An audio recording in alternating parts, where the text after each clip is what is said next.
Is your team not performing well? Is morale low and turnover high? Are you falling further behind the competition? I'm here to help. I'm your host, Shani, and this is the LeaderShifters Show, where business strategy and culture finally meet, and we make the long-awaited shift from rhetoric to results. I promise I'm not your typical boring leadership consultant, and I will help you get your shift together. Let's do this.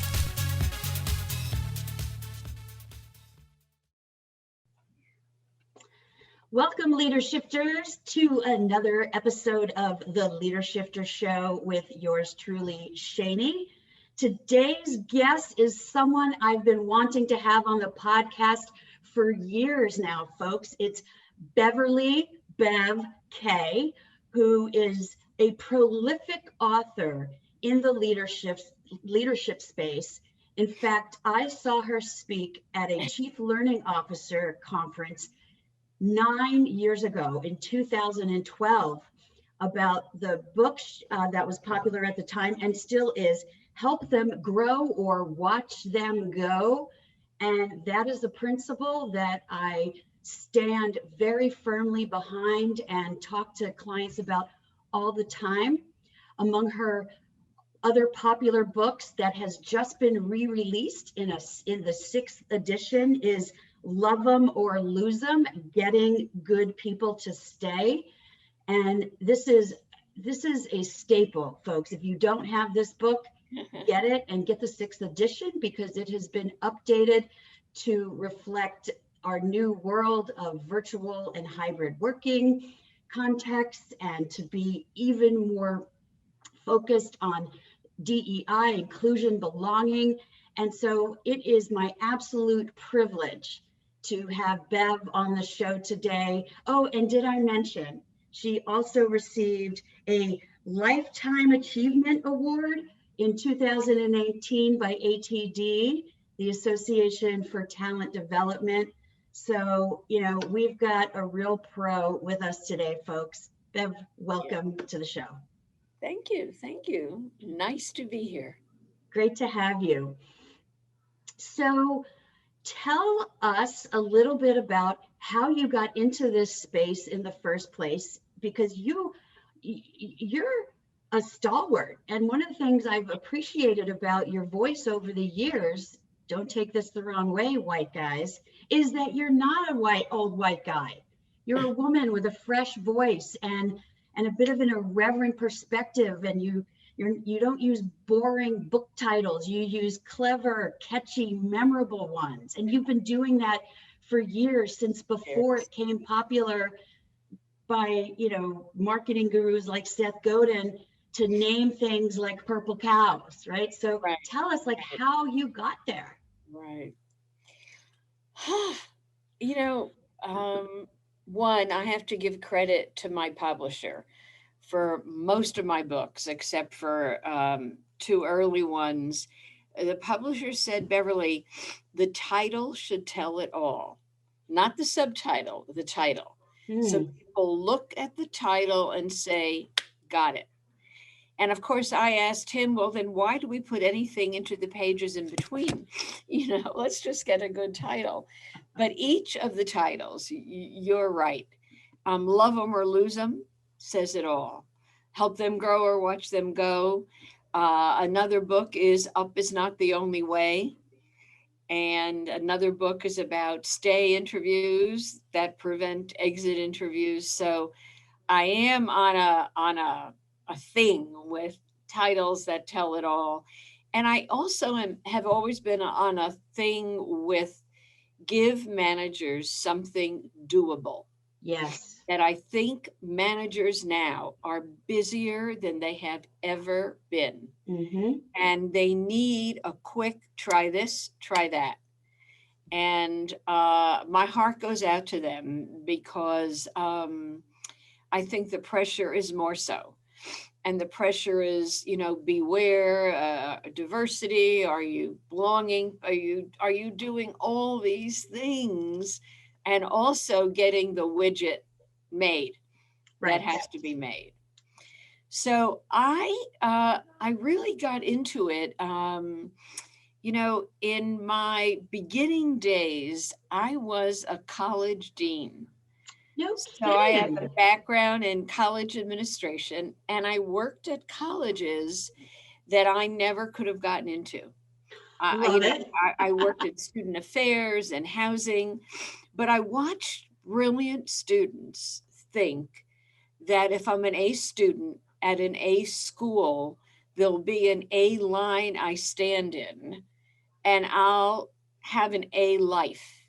Huh, And many these were great schools, did right. not have a contingency plan.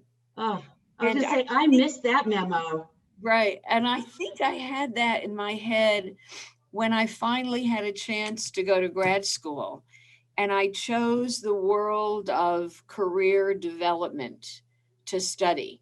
And Mm-hmm. that was in the 70s, before anybody was looking at organizational career development. Mm-hmm. And I was determined to talk about not only career mobility, other ways to move than up, but about what a good career system looked like that Yes. that built a development culture. Yep. So for the first maybe, I mean, it's been forever for all my career. I'm interested in career from two points of view. One, from the individual point of view. Mm-hmm. In other words, what can I do to do my own planning and homework and asking, etc. Yep. And then managers, what can you do to ask some great questions that give you a fuller picture of what this individual has to offer? So that was the early thinking. And so it was the individual I saw as the spark, Mm-hmm. the manager as the support, not Okay. the answer machine, and the organization as providing the systems and the structure, like a 3S model Right. that had to work to make development work.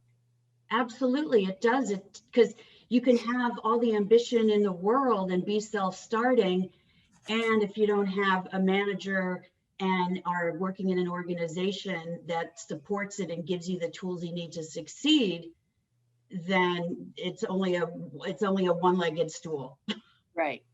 Well said. Yes. Well, thank you for sharing that. And I love how you shifted from college dean to master's degree to becoming the guru that you are in the leadership space. And LeaderShifters, I don't know if you know this, but Bev founded a company over 40 years ago called Career Systems International and decided to sell it. And I'm going to tee it back up to you to talk about why that shift and then take us up through the point at which you decided, I ain't done yet. Right, right, And what shift right. came next. So it became obvious to me after decades leading a company that there's a lot that entrepreneurs and founders carry on their shoulders. It's all those salaries. It's all of those Mhm. I want. And, I mean, I wrote a book about retention. I want to keep everybody. I wrote a book about career. I want everybody to grow. So at a certain point, I did sell it to two of my employees who were perfect because one was the head of global sales and the other was the head of all of our trainers, of all of our associates. And so I'm still working with them and I'm still doing that work. But it was after a year of depression, it was kind Mm. of fun to go back to being a solopreneur and having just a teeny organization, but still talking about those very same arenas. and they're all still important. They always were. They've ebbed and flowed over those years, but I think now engagement is more critical than it even was 20 years ago when the book first came out. Right. I love that. And you're eating your own cooking, so to speak, because you were realizing what you wanted as a contributor in this world, and the systems that you had built no longer supported that, right? You maybe wanted less stress and more freedom. And so Right. you took the steps necessary to create a new system that did work for you. Right. And I work with so many clients, especially executive coaching clients, who feel obligated to just continue in the system that they've built, either because of obligation or ego. Right. And so I love hearing about, it's like, you know what, it's not about, like it's about, am I happy, and not about what do other people think. Right. And I Right. love, and so I want to share with listeners what you wrote on your website about this. I'm not retired. I'm rehired by Right. myself for myself. So leader shifters, if this is resonating for you, that you're feeling stuck in the company you built or the team you built, and it's not what you want anymore, you don't have to retire. You don't have to make concessions. Figure out what you do want. And if that is to be an entrepreneur and work for yourself, like let's figure it out. There's people out there like Bev and me who can help you do that. Not a shameless plug, just a fact. Right. Right. And, I will say it's not easy. No. No, I didn't hop right out of owning a company and running a company to going back to almost my roots. Um, but when you get there, you can like breathe and say, that was the right journey to take. But while you're in the journey, it isn't easy. My friend, longtime friend, Bill Bridges, who passed away years ago, wrote a lot about transition. Okay. And he Oh, described, the Bridges model of transition. right, right, I right. know it. I He just did. was talking about that with a client this morning. Okay. About Twilight Zone, transition. weird. Right, right, I right, know the Bridges model you're talking right. about. And that's his model. And he talks about the neutral zone Yes. being between where you are and where you're going. I call it the space between the trapezes. When you haven't let go and yet you're grabbing on to a new one. Yes. So if any of your readers haven't grabbed one of his books, and his wife is bringing all of those books up to date and doing a great job at that. So I recommend Bill Bridges. So what would you say are a couple of things you learned that you could share with our listeners for getting you to that point where it's like, okay, I'm going to let go of this one and I'm going to be airborne for some period of time before I grab the other one? For the courage to do that. You know, maybe it's keeping a note in front of you saying, remember, Beverly, you're airborne. Remember, it's the neutral zone. Don't fight it. Swim in it a little bit, or as long as you can hold out. And I think there are a lot of coaches out there who can help us through that transition time. Mm-hmm. And we have to not be afraid to reach out. And if hiring a coach is out of your budget, then it's a pal, it's a friend. Yep. Because what I've had in my entire career are great support groups. Yep. I was a late blooming mom. I didn't start till I was 45. And so I had a mommy support group, and I have a support group of women entrepreneurs who own companies like I did and I still do, who support each other. And I think all of those are essential to help us through those transitions. Yes. And what I love about what you're saying is it's okay to ask for help and support. Like, even though it's you going through the transition and you in that space between, doesn't mean you can't, you know, Exactly. have a dotted line to a support group or a friend Exactly. or a coach, and use the sticky notes to help Exactly. change the talk track from fear to excitement, or or whatever the case may be. Because again, like it goes back to something we were just talking about, which is like people feel like there's like an obligation, like, oh, I don't want to bother people, or Right. oh, Right. Right. like it might, people will question if I ask for help that I don't have my shit Right. together. And it's like, no, let go of the ego. It's okay. Right. Right.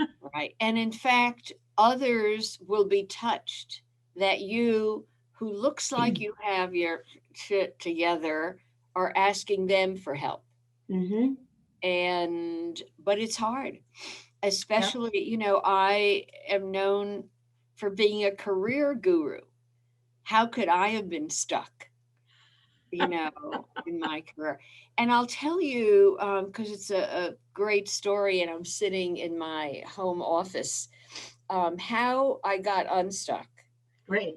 I got sent a major sign, if you can believe that. And I had a year of suffering, and went on a vacation, which was good. The Okay. day I came back, a sewer pipe broke above my office and caved in the entire ceiling, Holy cow. polluted everything in my office. Now, I have a whole suite of offices, in my home, only my office. And it had to be gutted, and everything had to be thrown out. Wow. And all my friends said, Beverly, this is a cosmic message. And I if mean, if there ever you, was one, right? I mean, the right, analogy couldn't be more clear. right. And it helped me say, okay, like, let me move on. And I don't want anybody else's ceiling to fall in. Yeah. But it did loosen my grip on what I was doing and open myself up to the opportunities. In one of the books, I talk about being opportunity minded or opportunity blinded. Ooh. And I think a lot of us go through life with those, blinders on, like the horses use when they don't want them to look that, Yes. and we don't see opportunities that are right in front of us. So I had to become more opportunity minded myself. Right. So, right, because it's easier said than done. And it's like anything, it's easier to see it clearly with other people than when it Right. relates to yourself. And so you had like a metaphorical ceiling collapse on your office to shake you to your Right. core, to say, okay. And I picked up this term from CRR Global, the Center for Right Relationship, where I did some team coaching training called ORS. Those signs that you talk about, they call them cosmic flirts. Cosmic flush. I like that. Right? Right.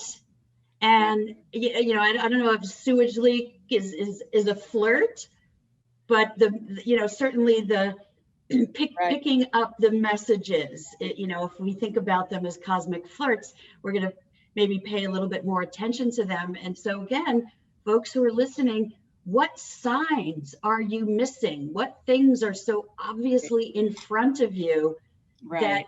you're blinded by instead of seeing the opportunity? Right. It's a Right. really, really great point. Thanks for that, Bev. So let's talk a little bit about some of the updates to Love Them or Lose Them that you feel were most important for this 6th edition. What are a few of the additions, So, changes, etc. that right, went in there? right. Every time, and the book the first edition was 1999.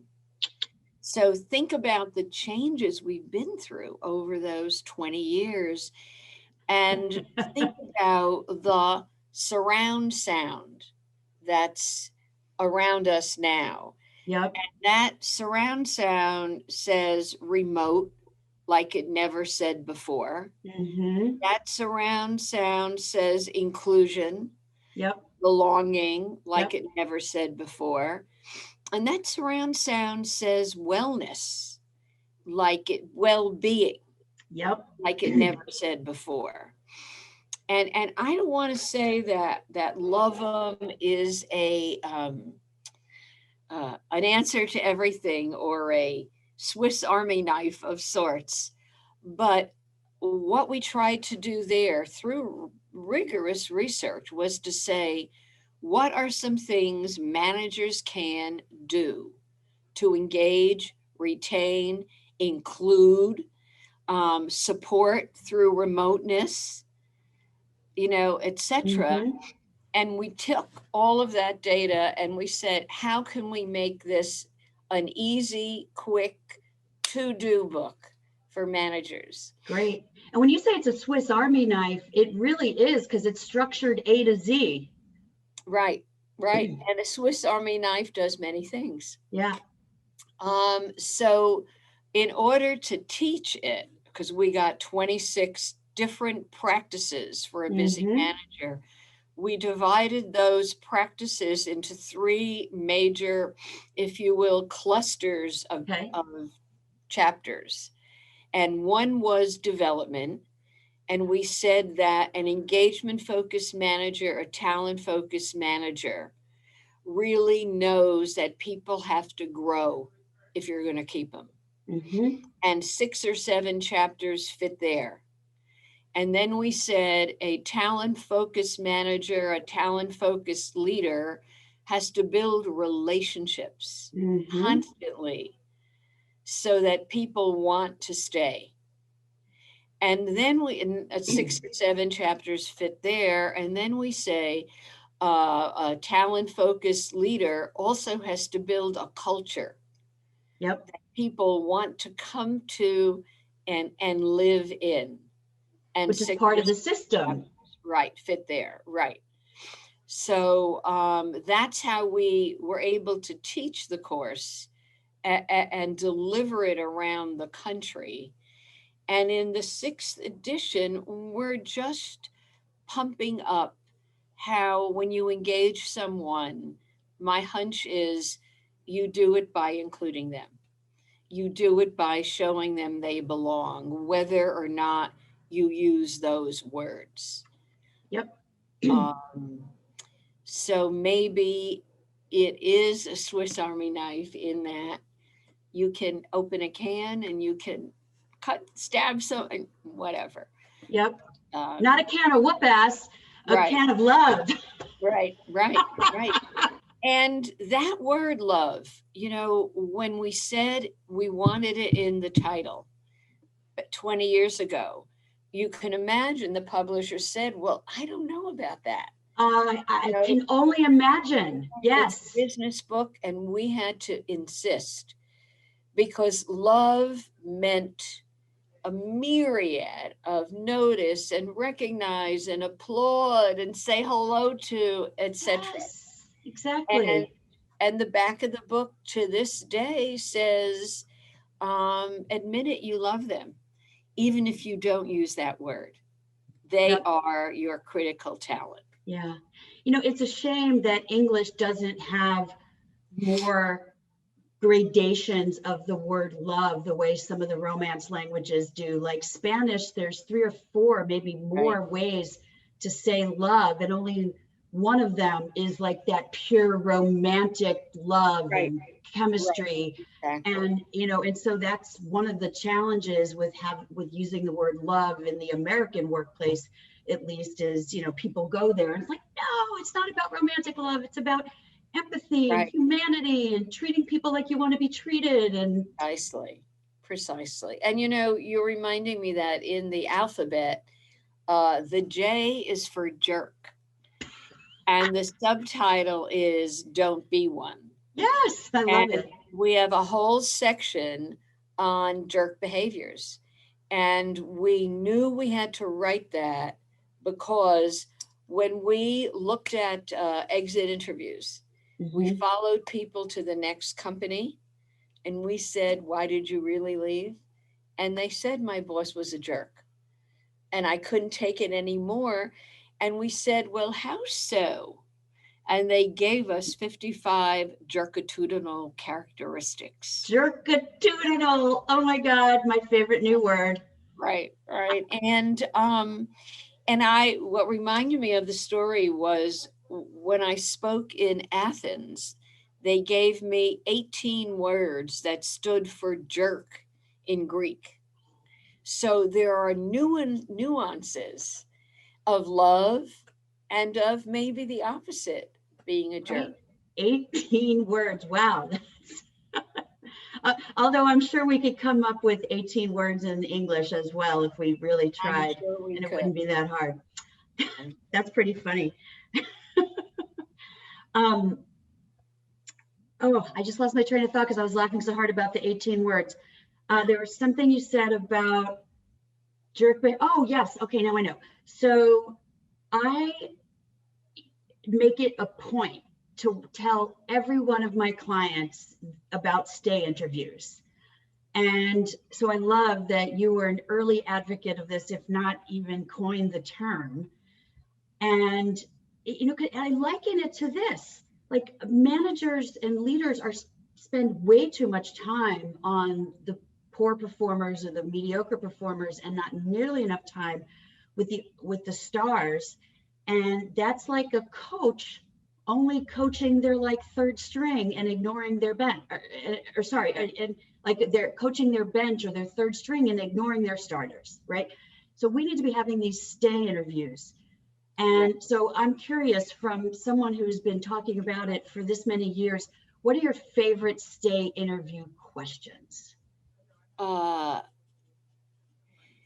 One is coming straight out with it and saying, "You matter to me.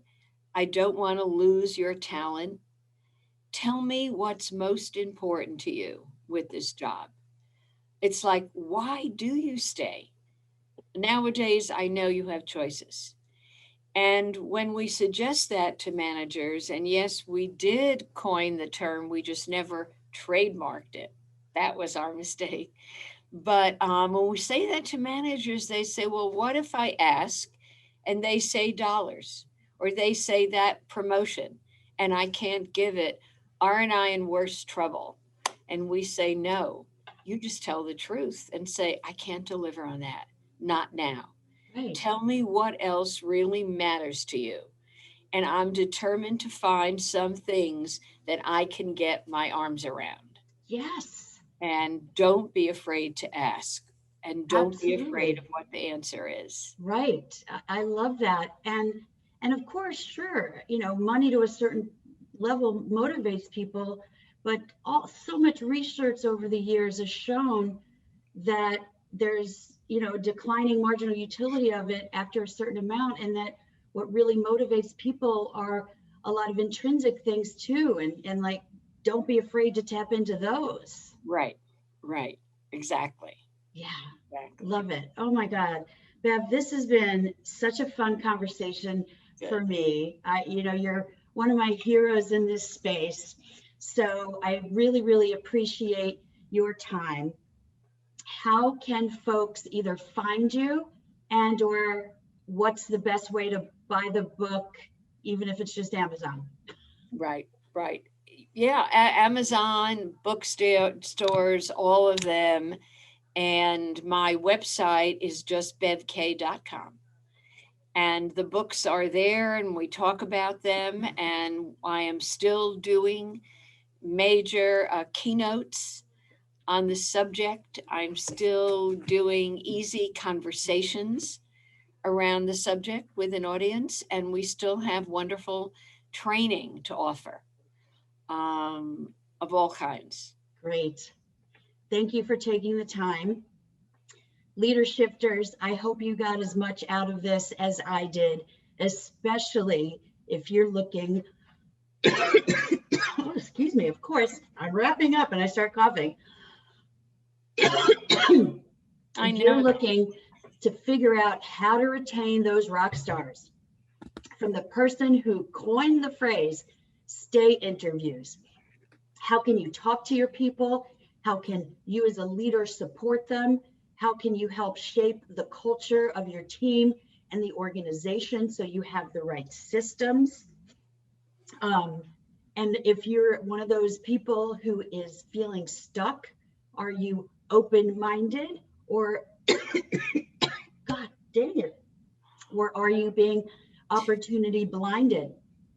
Do you need help and support getting yourself unstuck?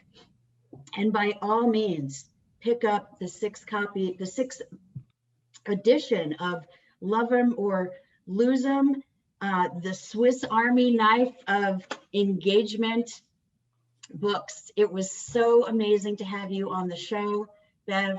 Thank you so much. And LeaderShifters, thanks again. We'll see you next time.